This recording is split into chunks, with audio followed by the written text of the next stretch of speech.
Hello book lovers! This video is a response to Jesse the Reader's video where he talks about his top 5 favorite authors and yeah, that's what I'm doing. See? That's how a response works because, you know, one person does something and then the other person copies them. They copy them and that's a response and it counts. So you know what? There you go. I'm going to show you today my top 5 favorite authors because I can actually pick them. I wasn't sure at first if that would be impossible, but you know what? Top 5, I can do top 5. I would have been happy adding one more and doing a top 6, but top 6 doesn't sound as good as top 5, so you know what? It's okay. I did it. I narrowed it down, so these are my top 5 favorite authors, and let's go.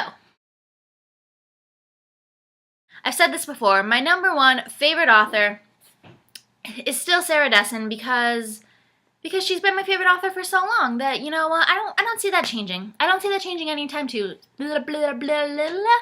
I've had coffee. Anyway, I don't see that changing anytime soon. So Sarah Dessen is my number 1 favorite author. This is my favorite book by Sarah Dessen, This Lullaby. Just Listen is my second favorite book by her. And I also love Dreamland. And I have all of her books. I have all 10. Right, and she's got another one coming out soon, which I'm so excited about. And I can't show you that. I can't show you. I can't hold that. I love Sarah Dessen. And whatever, you can diss her and say that she just writes fluffy girly romance, whatever. I don't think she does. I really think there's more to her books than that. But you know, they're just fun, like fun reads. Most of them seem to take place in like these beach towns now. Her fictional universe, I like how she's created her own fictional universe. She sets a lot of her books in Colby, North Carolina, and there'll be like characters that reappear, like have small parts in like other novels, and it's just cool. It gives a level of like realism to her work. Look at me trying to sound like I know what I'm talking about, like I was actually an English major. I was, but you know, you wouldn't know that, by the way. I just babble. Anyway, number one is Sarah Dessen. Okay. Number 2 is, of course, John Green. Yay! I know if I've showed these books before, I've got like 1,000,001 sticky notes. I haven't taken them out. I did that because I was doing a thesis on boys and their friendships, and I did little, you know, I used a lot of John Green books for that because he's a master of boys and friends and people, and he's a master of everything, and so he's my number 2, and a bunch of Catherines. And Looking for Alaska, I honestly don't know which one is my favorite. This is more like epic, but Colin is my favorite narrator, I think, because he's awesome, and yeah, so I've got that, and of course, Will Grayson, and Paper Towns. I love Paper Towns so much, especially the ending. I laughed like nonstop through the last like 50 pages, I think. And of course I have The Fault in Our Stars, but I'm not going to show The Fault in Our Stars because everybody shows The Fault in Our Stars, and honestly, don't throw me out. Don't throw me out of the BookTube community, guys, but The Fault in The Fault in Our Stars is by far my least favorite John Green book.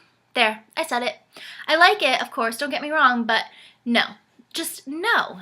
Boys. He needs to write about boys because he's brilliant with boys. That's all I've got to say about that. And I'm not going to try to like go grab it behind me now, but I also have Let It Snow, which is 3 like interconnecting short stories by him and Maureen Johnson and Lauren Miracle, all awesome authors. So I have everything that he's written. Everything that he's written I own because he's awesome and he's my number 2 favorite. Okay. Seriously, I have not even drunken that much of this. I know that wasn't right. English major, like I said. Anyway, my number 3 is Courtney Summers. This is her newest book, This Is Not a Test, which is a zombie novel, and it's awesome. But before that, her previous books were all contemporary. Fall for Anything, Cracked Up to Be, and my favorite, Some Girls Are. She is amazing, and her newest book is called All the Rage, and it's coming out, I don't remember, it's coming out sometime this year, pretty soon-ish, I think, like within the next few months, and I cannot wait. Yep. Number 4, Deb Coletti.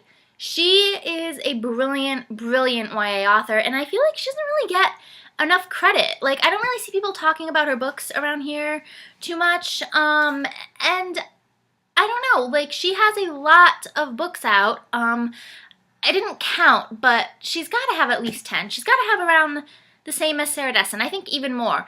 And while, yes, most of her stories are romance too, they're deeper. They're even deeper than Sarah Dessen's. There's a lot going on, and her writing style is brilliant. I just think, like, as far as, like, literary YA goes, her novels are much more literary than a lot of the other stuff you find in YA. Not that that's, like, necessarily good or bad, just if that's what you're looking for, yeah, check her out. That's Stay, The Nature of Jade, The Fortunes of Indigo Sky. See, I have a lot of her books that look like this, which I really liked, and then newer ones have broken that, which, you know, makes me angry, but not as angry as some people on this internet, on YouTube get.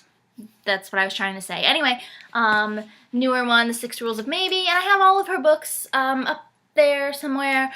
I can't hold them all, so yeah. She's really cool, though. And number 5, there's actually an author on my top 5 favorite authors that's not YA. Oh my gosh, shocker. But yeah, number 5 is Chad Culkin. This is Men, Women, and Children, The Average American Male, and The Lie.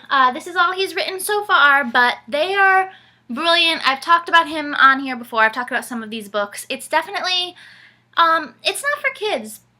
Kiddies, nope. Except that, you know, who am I kidding? Kids can read whatever they want. But, I mean, there is a lot of swearing and a lot of sex, and it's just, like, good, though. It's not, like, he doesn't do it for shock value.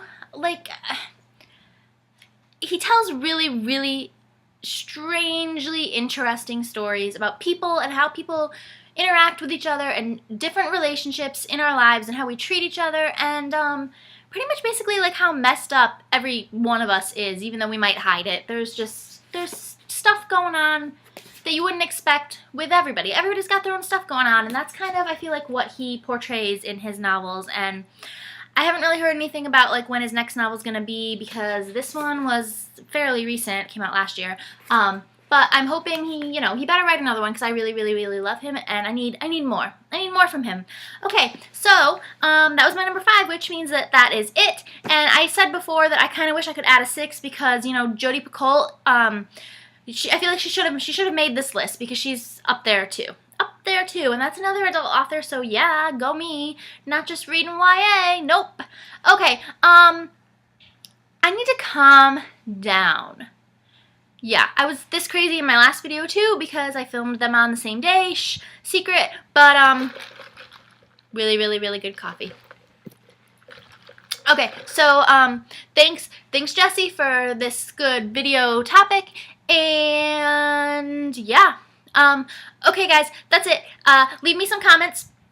Yep, leave me some comments if you want to talk about these authors, or if you want to tell me what your top 5 favorite authors your top 5 favorite authors are.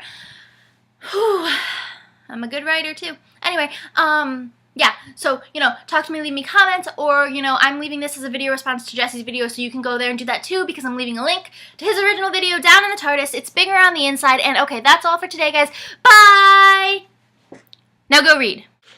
I probably should not have asked for the extra sugar.